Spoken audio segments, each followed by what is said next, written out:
holder af hverdagen. Mest af alt holder jeg af hverdagen. Den langsomme tur gennem byen en rolig morgen, der alligevel ikke er helt så rolig.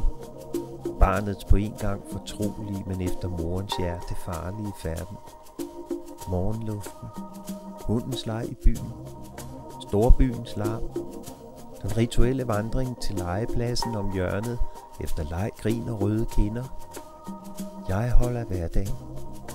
Mest af alt holder jeg af hverdagen. Selv gennem alle dens irritationer. Bussen, der skramler udenfor på gaden. Den konstante indkøbsliste i jakkelommen med sine faste krav om kød, kartofler, kaffe og kiks. Den gamle nabo, man stadig holder af.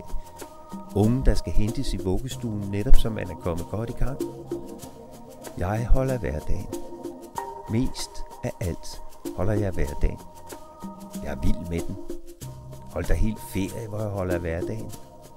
Jeg holder stinkende meget af hverdagen. Jeg håber, du har tillid til mig og vil sætte dit kryds med mig den 19. november.